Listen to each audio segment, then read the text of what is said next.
Hello, and happy 100th anniversary to Ingham Okoboji Lutheran Bible Camp. Actually, Okoboji Lutheran Bible Camp. I'm Jan Rosdell-Eggeter, and I actually was a camper in the 60s. I was on staff in the first half of the 70s. And then about 1990, I became a board member, and I served off and on until very recently. But today, I'm going to talk to you a little bit about life in the 70s. First of all, just to review a little bit about the times, it was a turbulent time in our country. We were in the Vietnam War. We also had a little situation called Watergate, which resulted in the resignation of our president. And camp at that time was just a very summer kind of camp, providing mainly for youth campers, a week or two of family camp occasionally, and we had no permanent staff. Our summer staff consisted of probably 20 counselors in the early parts of the 70s, and our directors were like site directors, oftentimes college, maybe college majors who were majoring in faith and religion studies, or perhaps somebody who was going into the seminary. We did have a board, a strong board, but it was a hard time for them as well. Finances were tight, and the camperships were down. I will say that even though that was the truth, lots of good ministry happened here. I was a camper one time for a senior high weekend.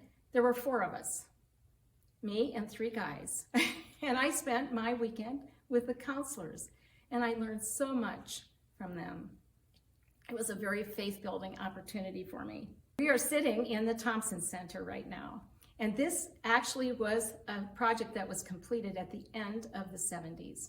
In the early part of the 70s, the upstairs of the Thompson Center, which was the dining hall then, housed girls and it housed staff. Boys were housed in a big dorm called Alleluia, and there were a variety of cabins that are still in existence today that are on the campus. But a lot of other buildings were removed from that time. Also during the 70s, this camp turned 50. And I happened to be on staff at that time. I can't believe 50 years have passed since those days. We had a nice celebration up in the chapel, and we started a fund called the Golden Anniversary Fund in 1974. That fund didn't end up being what they had hoped. There was a plan to kind of raise all the buildings and put up new buildings on this campus, and only about 1/4 of the money was raised. But that resulted in the seed money to build the Thompson Center.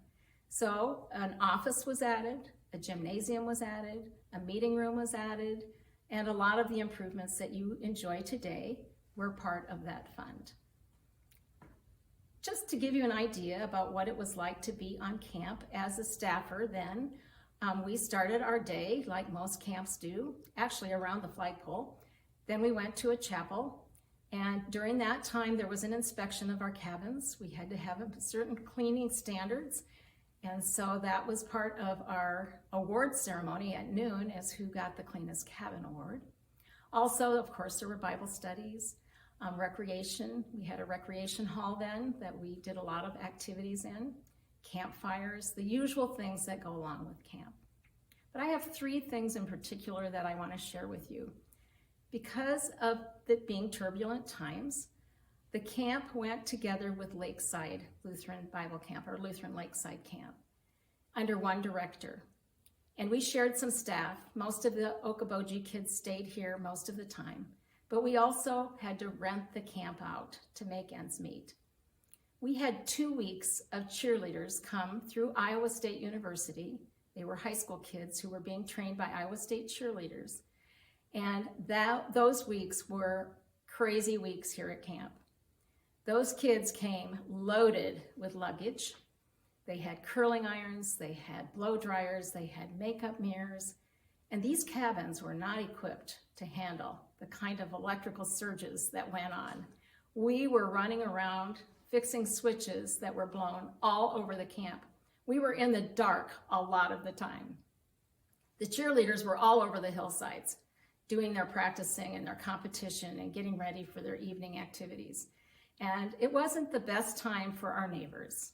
We got lots of phone calls because the camp turned from a restful, peaceful retreat atmosphere to a real rowdy kind of athletic atmosphere quickly. Fortunately, we did not need to make money that way in the future, but we did do that for a few years.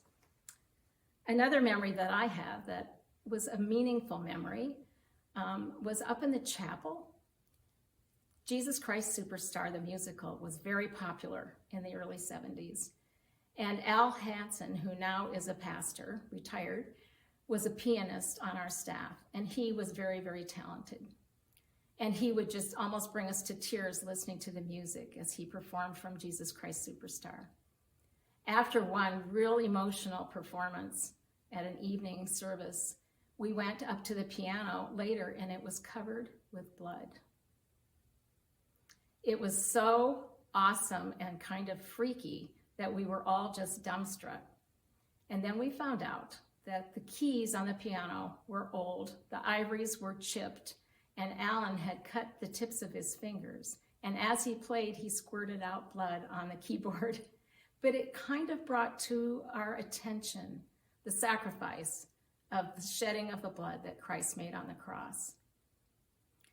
Another fun memory that we had was when the Empress would come by once a week. We had the Empress dock at just down the hill here at Wigwam Beach, and we would load up all the campers. It only took a couple of counselors to go with them, so the rest of us had kind of a free night for a couple of hours. And our favorite activity was to go down to the beach and swim out to the rock pile. And I have good word that it is still in existence. I don't know whether it's still a tradition or not, but that was a fun time that we had. So as I had said earlier, in the later part of the 70s, the work with Lakeside Lutheran was not achieving what we had hoped. And so the two camps split apart again. The money wasn't raised to do the complete renovation of the camp like it was hoped. And Connie Sorensen was a board member, and his wife, Jean, who was also a faithful longtime camper here, decided to step up to the plate. They felt God's call to come and at least help temporarily. And as many of you know, that started decades of their service as the directors of this camp. Things started to turn around. We went from about 35 to 60 campers a week to 4 times that many at the end of that decade. Also, Connie and Jean brought new energy, new staff. They brought talented people together, and the ministry took off. What you see today is thanks to a lot of their visioning and also their connections with people and their following of God's call to the ministry here. If I could say one thing about the 70s, I would say that we walked through the wilderness, but we also had a pillar of fire leading the way. And even though there were some very meager times and some uncertain times, God was always with us, and God found the people that needed to be here to bring us to this place. 50 years later than the 70s, we're now celebrating 100 years. Thank you, God.